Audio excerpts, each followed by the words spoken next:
tears is over, you weeping sacks of wool! Put some muscle into those pulls! Ration your strength, dog. We have an ocean to cross. All right, you lazy backrout. Sigurd, what's our course? The Sons of Ragnar established the settlement near the coast. We set sail for them. Raggi, sing a song to lift our hope. To rouse the gods! Inspire a mighty fart from Thor to speed us on our way! An ocean lies before us, Eivor, and on its far side, a new kingdom awaits. You know England well from your travels. I spent a season in their kingdom of Mercia, a temperate land, lush and wild. By now, the Sons of Ragnar will have claimed its heart. And we mean to join their army. They will join ours. In time, all of England will know of Raven Clan, and the glory we brought to that fractured land. So to England! Glory and destiny! To England! To England! For Valhalla!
In a lecture at the University of Cambridge, Dr. Sirka told a worried audience that scientists have few answers for them. Since the mass coronal ejection of 2012, the strength of the Earth's magnetic field has increased by a factor of 50,000. This has resulted in huge disturbances in radio and satellite communications, dangerous bands of radiation around the poles, and as we can all see from our window, an aurora borealis that never burns away. Unfortunately, we are stumped as to why this is happening, and if we cannot find an answer soon, it may change the way we live, the way we communicate, even the way we evolve, forever. Dr. Sirka went on to say, Bought you more electrolytes? Oh, new and improved citrus flavor. Thanks, Sean.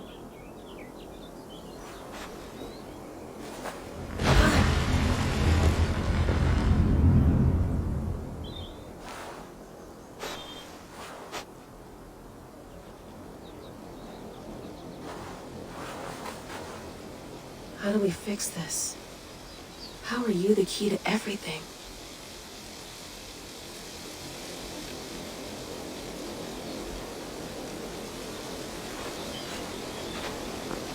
You're a long way from home, Eivor.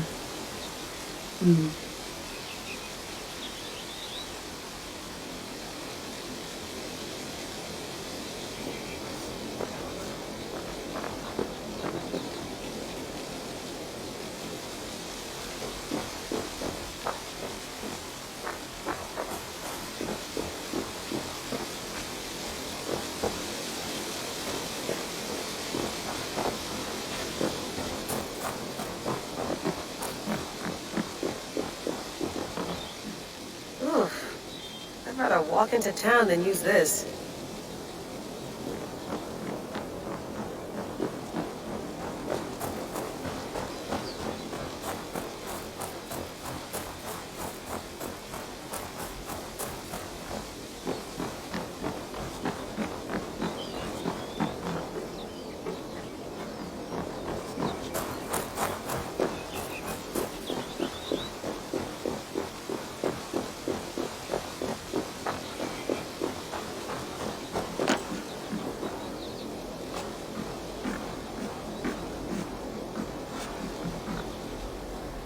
Would love to play around, but I have bigger things on my mind.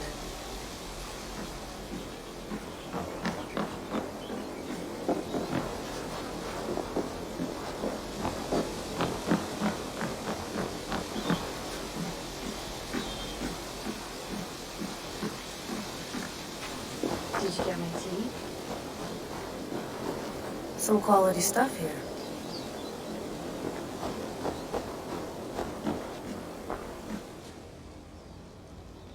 Oof. Mint tea is not actually tea, Bex.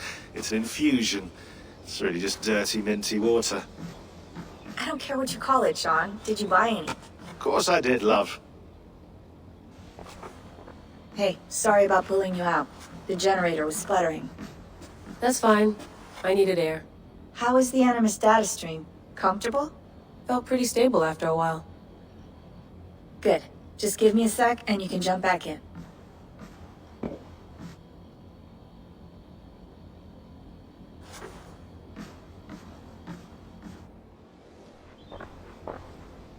Another satellite came down. Did you see? I did. One of Abstergo's. That's good. Well, most of North America just lost its GPS service, so depends what you mean by good, really. Right. Even when we win, we lose. Okay, we're all set. Whenever you're ready, you can jump back in.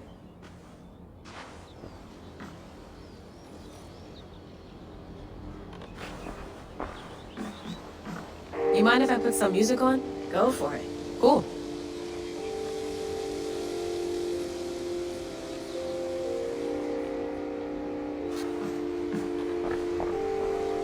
Hello, Layla. Sean, what do you make of the grave out there?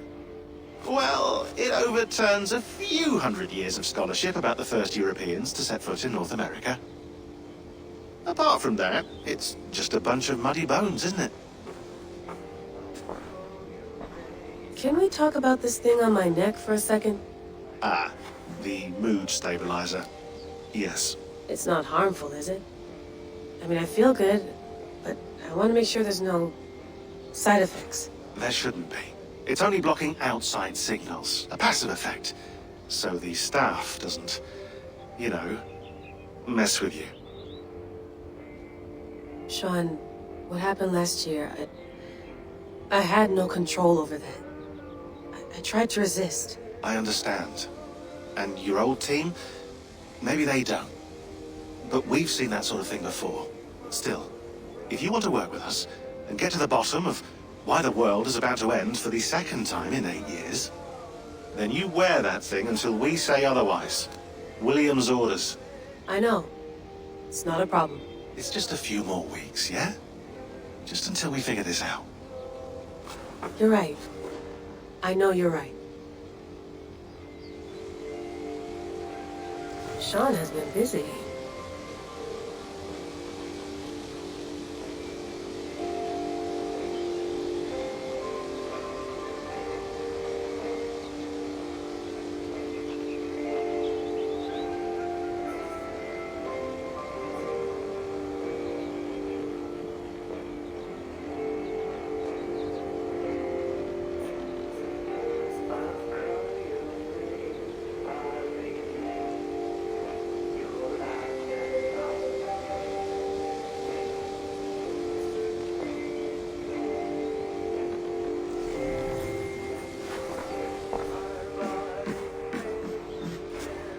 You gonna put this in the fridge, Sean? Of course. In half a minute. Remember, tomatoes go on the counter, not the fridge. Please enjoy your stay. Remember, all the garbage must be packed out, and please water the plants once a day. Yeah, I won't remember that.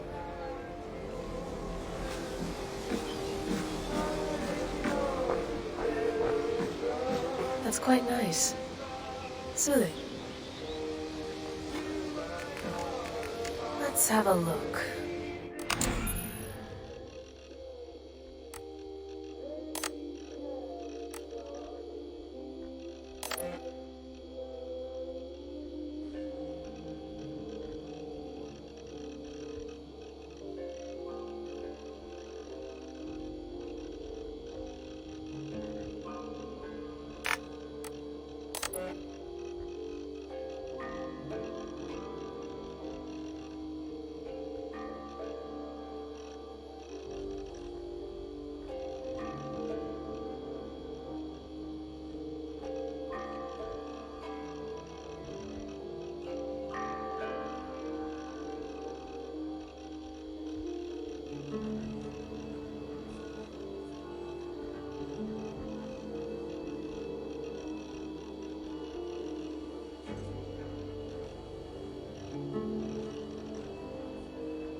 I lived, I died, and now I sleep.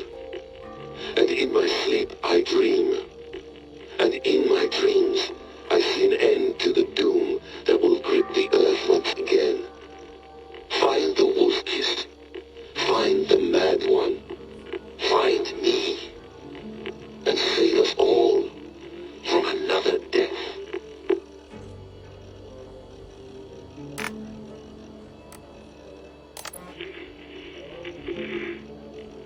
Layla, thought you might be interested in this. Conversations that Bex and I had with Desmond back in 2012. December, I think. Just candid talks, that's all. We didn't square any circles or write any big poetry. But he did have some interesting insights into his time in the Animus and what it means to be an assassin. Anyway, have a listen. You might find you and he had similar experiences, so, well, let me know what you think. Unless it's to tell me I sound like a total brat in these recordings. If that's the case, just say nothing. I mean, I did have a slight cold at the time I recorded these. That's probably why I sound odd. Anyway, okay, I'm done anyway, so turn off. Turn off. Oh, it's actually just a button. Sorry, here we go.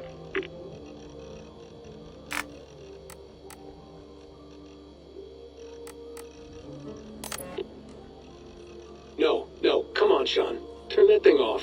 Oh, hold on. I like what you said there. I want to get this for posterity. Say it again, nice and loud. Seriously? Sure, come on. If nothing else, it'll give me leverage with your old man. Ah, that's your angle. Nice. What I said was, I wish I hadn't been born into the Assassins. I wish I had chosen this life. Is that good enough? Sure, but why is that? Because choice is the central idea of our creed. It underpins everything, right? It's about free will. It's about seeing the evidence before you and saying, yes, this is what I want. Or, no, this isn't for me. But when you're born into a group like this, or any other, like I was, you get mixed signals. You get told over and over again, this is what we believe. These are the rules. This is reality. No deviation. And if you question it, oh, they look at you like you killed a puppy. That's hardly free will. It's a weird irony when free will is your central belief, but nobody wants you to believe otherwise. I don't know how to say it exactly, but I always thought there was something self-destructive about our creed. If free will is the most important moral guidepost we have, we should be free to ignore it. To choose submission, for example. You know what I mean? Like, we should be free to side with the Templars. If it's really my choice, I could do that. Right. It's almost self-refuting. A democracy could democratically elect a dictator or choose to get rid of democracy altogether. Within our creed is the seed of its own destruction. That's what makes it powerful, I think. And fragile. Right. The more freedom you have, the more risky it is, you know? Anyway, my dad has mellowed over the years, but he was strict when we lived on the farm. He ran a tight ship. I never got the impression that I was free to choose my path forward. Our creed, our tenets, they were drilled into my head. By the time I was a teenager, I was following these rules out of a sense of duty. This was just what we did. That happens to a lot of organizations over time. Stagnation sets in, you know? A fundamentalism. Yeah. Following the rules becomes more important than achieving whatever goal you set out for yourself. And people start to lose sight of the reason the rules exist. That's called deontology, or a form of it. Following a rule for its own sake, and not for the consequences it has. Yeah, but that feels backwards, doesn't it? Well, I think so. Following a rule is the easy part. Praying, taking a sip of wine, munching on a wafer. Rituals that give comfort. But that's just going through the motions. It makes people feel like they're doing something. When the hard work is, well, actually getting off your ass and doing something productive. I think people just want boundaries. Tight boundaries. They want to see the four walls that pen them in. I don't disagree. Anything outside that, anything that makes life more complex, that's scary. That's why I envy you. You chose this life. You went through that process and you decided, yes, I believe in this. Sure. It didn't stop me from being an insufferable know-it-all as a teenager, but I see your point. I would have loved to have been a know-it-all. I knew nothing. Not until you guys found me. Yeah. It wasn't until I met you, Bex, and Lucy that I knew. I knew I wanted to be an assassin. Oh, thanks, Des. Come here. Bring it in, bud. I don't normally like touching, but I'll make an exception now. I am not hugging you. You sure? Because I smell very nice today. Can you just turn that off?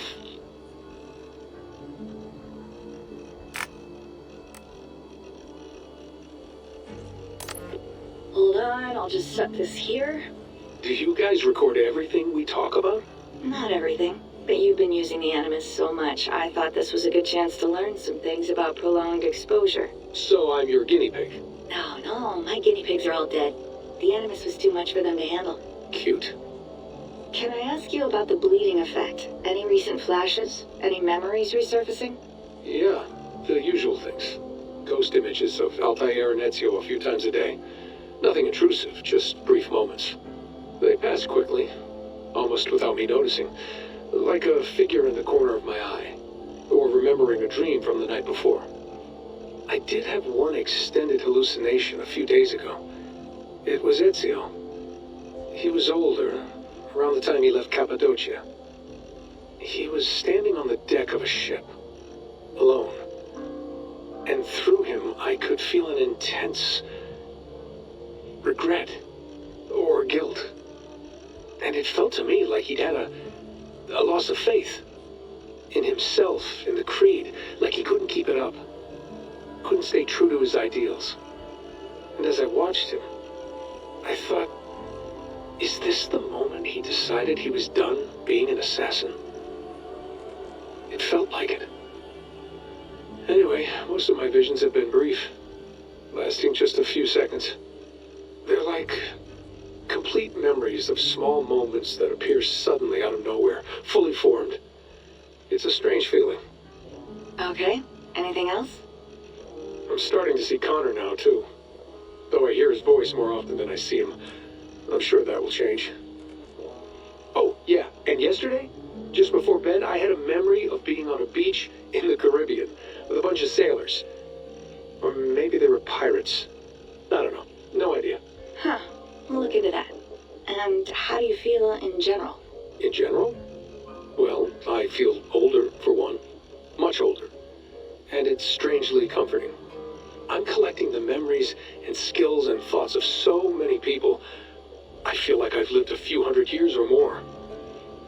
Is it possible that if I do this for too long, it'll push my own memories aside?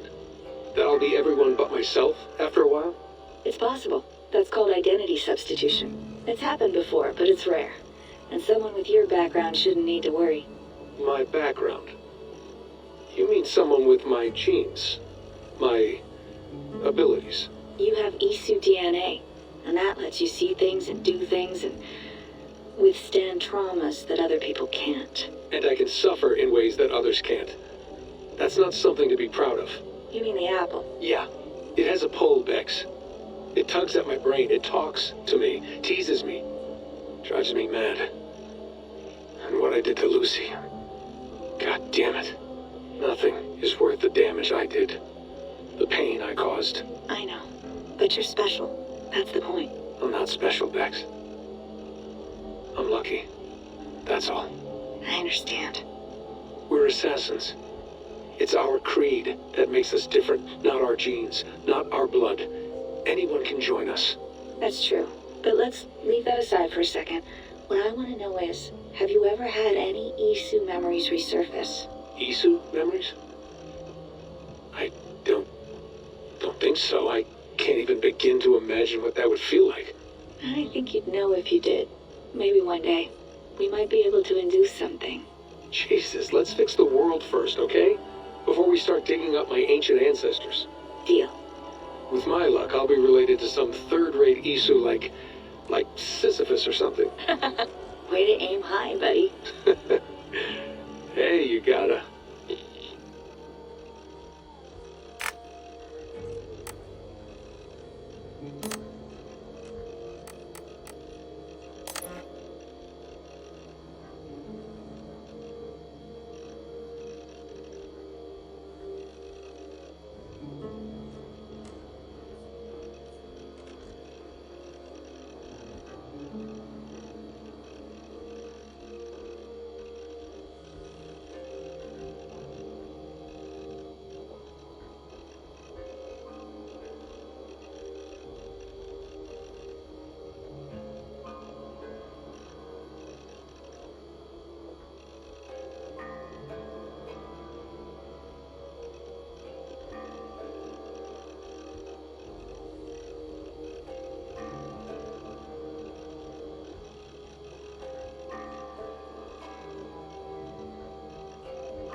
I went through hell to bring you here. It had better be worth it.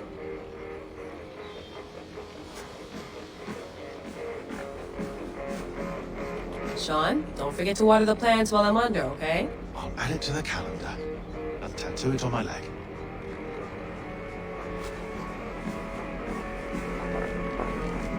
Be nice to sleep in a real bed when this is over.